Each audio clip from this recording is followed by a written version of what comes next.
Hey everybody, happy Monday or whatever day you're watching this. Welcome to another exciting week of playing Hearthstone on a budget. We have 5 decks for you. We're going to talk about the meta. We're going to talk about some win rates. There has been some changes in the past 7 days. And yeah, there's going to be some decks that we've talked about before because while there is a lot of changes on the ladder right now, there is not a lot of changes for budget players. So we're going to go into win rates, shaman, demon hunter, hunter, paladin, druid. Those are the top 5. Win rates above 50%. And then we're going to look at mage, which mage kind of tanked after that last nerf, but we talked about that. Warlock and rogue still down there. Warrior, priest, death knight. It's all the same except for shaman is just jumping up. Shaman has a couple of options. It has Asteroid, it has burn shaman, there's now a pirate shaman. So if you are not a pirate player right now and you were thinking, oh, well, you know, if I don't see demon hunter, I don't have to worry about that. No, because pirate shaman is a thing and it just started, I think, maybe 10 days, 2 weeks ago, maybe. I didn't see this very prevalent last time we spoke about this, but yeah, pirate shaman is pretty just the same thing. It's all of the cards that you have seen, most of the cards that you've seen in the pirate demon hunter for the past couple of months, and a couple of other cards thrown in. It's pretty powerful. A lot of them are between 59 and 65%. No, here's a 66% win rate right now. So you'll probably see a lot more of these. And right now, that's the top most played through all ranks of the ladder. Dungar Druid is right next to it. Dungar Druid I am not a fan of, but look at the matchups on this one. And listen, we're not going to go into the details of Pirate Shaman or Dungar Druid because they're just too expensive. And we're doing decks below 5,000 dust here. But look at this. Dungar Druid is just dominating almost everything. If you're not a specific deck for Dungar Druid, you're just losing here. Look at that. Dollhouse Druid. Most of the other druids are done. Don't play Death Knight and fight a druid of this nature. It's just a broken deck. I'm not a fan of it. I understand why other people are fans of it. Just being able to pull out, you know, Anar and then Factory Assembly Bot, Yogg-Saron right away. Thunderbringer as well. It's kind of broken. And I know people on social media are complaining about that. What else do we have? So yeah, Asteroid Shaman, we're going to talk about that one. There is still that refined list. We haven't talked about it in a few weeks. Cycle Rogue is a thing. Elemental Mage was the bee's knees for a couple of weeks there, and it just dropped to number 6 now. Space Rogue, there's a couple of rogues out there. They're putting in some work. I don't think the win rates are as high as some of the other cards right now, but I believe also they're low-cost decks. Let's go into it. So first of all, we're going to talk about Frost Death Knight. And Frost Death Knight has been around, and then it disappears, and it's been around, and it disappears. This is a triple Frost Rune deck. Obviously, that's why they call it Frost Death Knight. It's 3,880 dust with a 60.2% win rate. And essentially, it is the Frost Death Knight that you've heard about for a while now. And look, consistently, except for like one little blip that I wouldn't even think of at 45%, the win rates are just pretty high. Right before Thanksgiving, it was at 100%. Yeah, that just doesn't make any sense. It's a strong deck. It's a strong deck right now because it messes with the opponent's board with all the freeze types of things. You've got Frostwind's Fury in there, which is an amazing card. You got Marrow Manipulator that will deal 2 damage to a random enemy.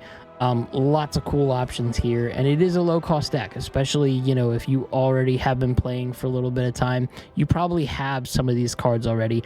Leroy Jenkins, that's a core card, so that's not going to cost you anything, so this is even cheaper than what you're thinking. Gorgon's Ormu is a card that you should be putting in everything, and I know I've said it before, but this card is just awesome, and it's going to be in the meta for a while now. So play it if you have it. If you need to tech in something across the board with any of your decks, I would say put in Gorgon's Ormu. Awesome deck. Also, we're going to talk about Treant again. Treant is back up there. The win rates are just getting a little bit higher after the beginning of the year, so the popularity is up there as well, obviously. This one is 4,160 dust with a 56.2% win rate. And essentially, it's playing with treants, getting as many treants as you can on the board, using Drum Circle to go ahead and give those minions +2/+4 in taunt, and then cultivations, which is going to give them +2/+2, and then Zilliax has that little thing where your other minions have +1/+1. So survive long enough to build a board with treants, and then just make them super strong, and then smash your opponent. 4,160 dust, 56.2% win rate. There's only Zilliax in here as the main culprit of dust spend, and who doesn't have Zilliax right now? You could put any of the other druid, cards, the essential druid cards in here if you don't have Zilliax. Maybe something that could buff your minions as well. Any one of the Warcraft Rumble cards could go in here if you don't have Zilliax. You could even throw in here Leroy Jenkins for that extra last hit of damage for your opponent. But you should have Zilliax, just because it's just super easy for you to do things. And then look, with it having to be one less, you can make it super cheap. One less, and then the other minions +1/+1 is very strong for this. We haven't talked about Treant Druid in a while. It's been quite a bit of time right now, so I'm excited it's back. It is low cost, lower than normal cost.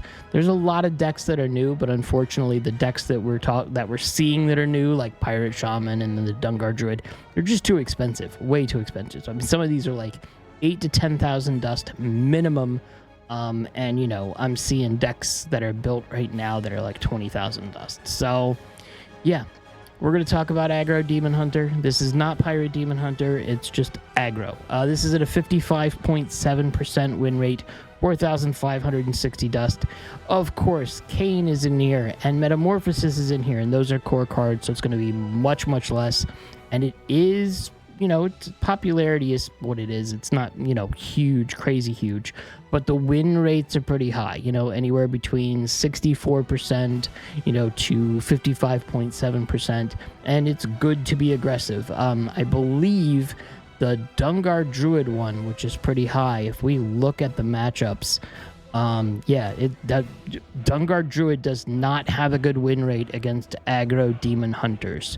So listen, if you're seeing a lot of Dungar Druid, maybe Aggro Demon Hunter is the way to go for this one. And listen, it's essentially just aggressive. There's no real, rhyme or reason, like a specific way to play this. This is just pretty awesome. You got Acupuncture here, just to throw out a couple of highlights. Acupuncture here, deal 4 damage to both heroes. Make sure you're playing this when you have, Arana Thrillseeker out. Don't put yourself in the position to hit yourself in the face for damage just to get that 4 damage to your opponent. Make sure you have that out there. Pocket Sand. We know what this is. Quick draw. Your opponent's next card costs 1 more. That's helpful, especially with how many things that your opponent can play that'll be difficult to fight on, if you will. Parched Desperado. If you cast a spell while holding this, give your hero +3 attack this turn.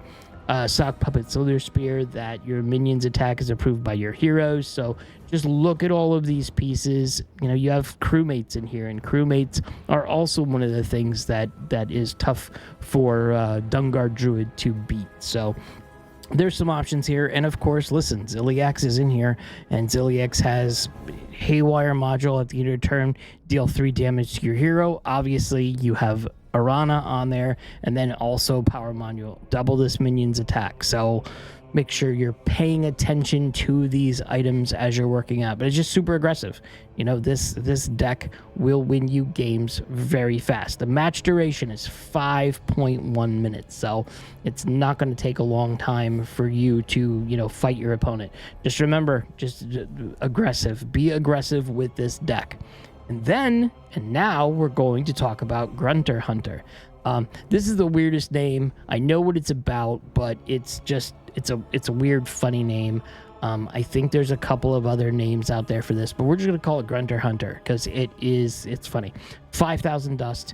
It's at a 57.6% win rate. Yeah. And listen, this one's pretty simple. you want to go ahead and you want to try to buff up your Warsong Grunt or your Hollow Hound or both as much as humanly possible. Okay, because this one's rush. After this attacks and kills a minion, it may attack again. And you want to go ahead and when you have Warsong Grunt or Hollow Hound as strong as possible, you want to go ahead and throw always a bigger Jormonger on there. You want to go ahead and have Punch Card. There's so many ways that you can just hit your opponent for half its health by using this. It's also very aggressive. Of course, it takes some time to get there. This one's saying the match duration is 7 minutes, which is higher than Aggro Demon Hunter. That's because you're doing some work to make your minions as strong as possible. You have Cup of Muscle to get your minion in your hand. You have Fetch to draw a minion. If it's a beast, draw a spell. Tracking is good. It also has Exarchnia. No, it doesn't. No, it doesn't. Yes, it does. That's to, get your hero power to turn into a tracking barrel of monkeys to keep your, opponent from smacking you in the face. You got bird watching, discover a minion from your deck, get all copies of it +2/+1. So this you could use for Hollow Hound, you could use for Warsong, you can use this for, those options there, and you should. Titan Forge Traps, one of the staples of every hunter deck I've seen in months now. Reserve spot, give it a random minion in your hand +4/+4, and then you'll reduce its cost by 2 if it's the only one in your hand. And then you have alien encounters. You're going to need this for, like I said, board control, making sure your opponent's not smacking you in the face. And then Ranger Gilly as well, the death rattle will give all minions in your hand +2/+3. Make sure that if you have any of those Crocolisks in your hand, you're throwing them out. Unless you don't have anything else but the Crocolisks when you're doing buffing, because you really want your Warsong and your Hollow Hound to be the ones that are doing most of the damage. And then don't put this always a bigger Jormonger on a small card.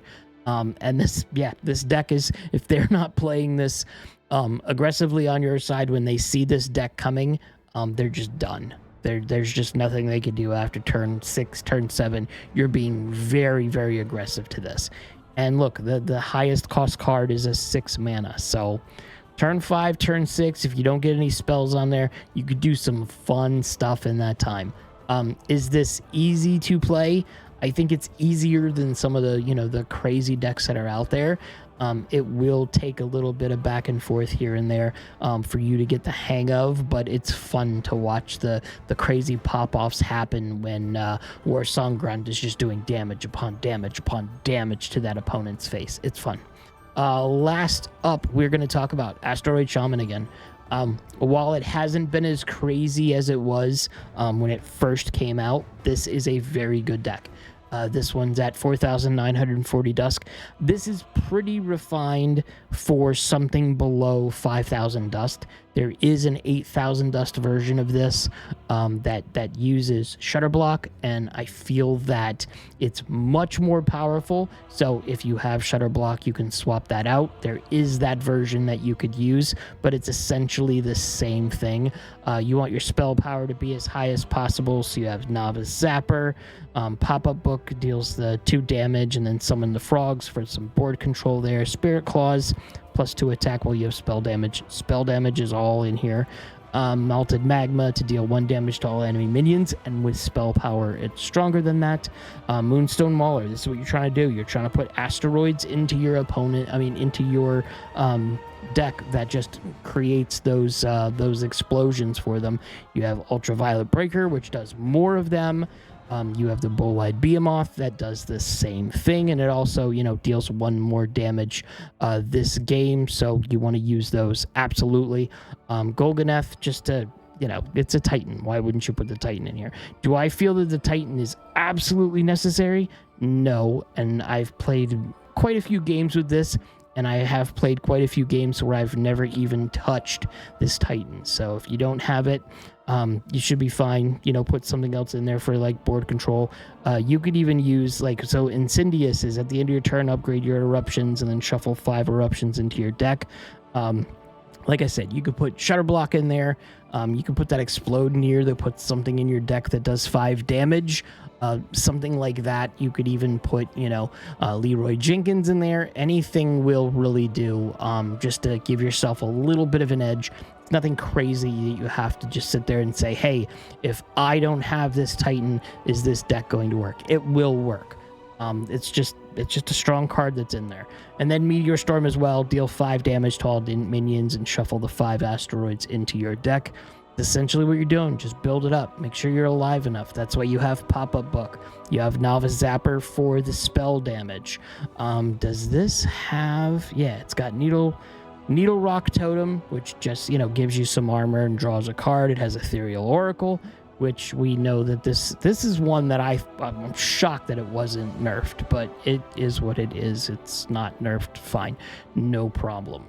Yeah, and that's it for this week. Nothing crazy that I saw different. We are talking about decks that we haven't talked about in a while, but yeah, a 5,000 or lower Dust deck right now is probably not, something new is probably not in the cards anytime soon. If something happens, I will obviously, add it to there. I'm always looking for new ones. And yeah, I'm not just looking at HS Replay, even though their data rocks. I'm looking on other sites as well. And I'm, if it doesn't hit the 5,000 or below, or a modified 5,000 or below, I'm trying to keep it out of here. And I keep on saying I'm going to do like this midweek thing where I'll talk about decks that are stronger or have more dust. I'm working on that. Maybe next week I'll be able to do something. We'll see. Until then, like, subscribe, all that fun stuff, and I'll see you in the next video.